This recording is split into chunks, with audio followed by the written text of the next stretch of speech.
There's a moment with a Belgian Malinois that even the most seasoned trainers won't admit rattles them. A moment when this seemingly perfect working dog suddenly locks eyes with you, not in obedience, not in affection, but in something else. It's focused, still, calculating, like they're not waiting for your command anymore, they're waiting to see what you do. And in that moment, something shifts. Because this isn't about disobedience, it's about control. And the truth is, this one behavior scares even the best of us. Not because it's aggressive, but because it shows you exactly how intelligent this dog really is. It's called handler assessment. And it's not something you'll read about in basic obedience books. It's subtle, quiet, and most owners don't even realize it's happening until it's too late.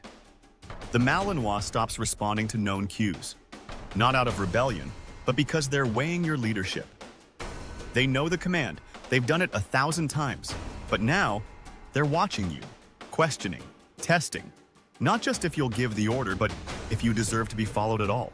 One professional handler named Jenna recalled the first time her young Malinois, Arrow, did it. They were mid-training, routine recall work. She gave the command. Arrow didn't move, he just stood there, eyes locked on her. No tension, no defiance, just pause.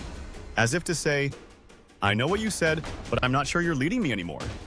And that look, that pause, it rattled her more than any growl, any bite, any outburst ever had. Because it wasn't disobedience, it was independent decision-making. And here's the terrifying part. This behavior isn't rare. It's a hallmark of the Malinois brain. These dogs were bred for war zones, high-risk missions, real-time thinking. They're not wired for passive obedience. They're wired for critical evaluation. And if they sense that you're slipping, that your energy is inconsistent, your confidence shaken, your timing off, they'll notice. And then, they stop following and start evaluating. Most breeds will default to obedience when uncertain. A lab might hesitate, then comply. A golden might wag and submit. But a Malinois wants proof, every day, that you're still in charge, that you're worthy of leading this high-caliber machine. And when they go into that handler assessment mode, it's not an act of aggression, it's a mental challenge. One that, if not handled properly, can spiral into resource guarding, training breakdowns, or worse, a full shift in power. Now imagine that behavior in a home with kids, or with someone who's under stress, or someone who doesn't recognize what's happening. The Malinois pauses, waits, then decides how to do something else. Maybe bolt through a door, maybe ignore a leash correction, maybe run drills on their own terms. It's not dangerous, yet. But it is the first sign of something critical. Your dog has stopped trusting your leadership. And when a working dog doesn't trust the handler, it becomes the handler. That's what scares professionals. Not the bites, not the energy, but the mental assertiveness.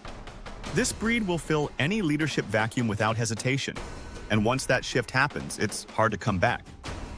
Not because the dog is bad, but because the dog has been wired, trained, and bred to step up when humans fail to.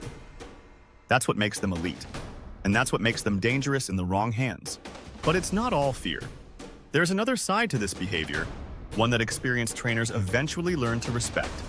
Because when a Malinois assesses you, it's a mirror. They're reflecting your energy, your clarity, your calm. And if you meet that stare with steadiness, not anger, not frustration, just quiet confidence, they fall right back in line. Not because they've been forced to, but because they've chosen you. Again, that's the power and the paradox of the breed. They don't just work with you, they work through you. Your energy becomes their energy. Your weakness becomes their confusion. Your stability becomes their anchor. That's why a Malinois thrives under structure, discipline, and calm leadership, not fear-based correction or overexcitement. Because they're watching you closer than you watch them. And here's what most owners get wrong.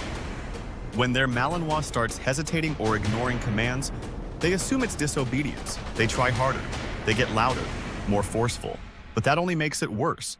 Because now you've confirmed their suspicion, you're not in control, you're reacting. And that's when the dog starts building a new playbook, one that doesn't involve you at the center. So how do you fix it? You don't just train your dog, you train yourself. You learn emotional regulation. You sharpen your timing. You show up the same way every single day, with consistency, purpose, and patience. And when that stare happens again, when your Malinois pauses, tests, waits, you meet them with calm, clear direction. No begging, no frustration, just command presence. And when you do, something incredible happens. They soften, their body relaxes, the ears lower, and they follow. Not out of fear, but out of respect. Because the Malinois doesn't want a master. They want a leader. Someone who listens but doesn't bend. Who sees their brilliance but doesn't fear it. Who respects their intensity without being consumed by it. And when they find that person, they give everything, without hesitation, without question. That's why this one behavior, the handler assessment, scares even the best. Because it's a test not just of obedience, but of character. And if you pass it, you don't just earn your dog's loyalty, you earn their complete trust.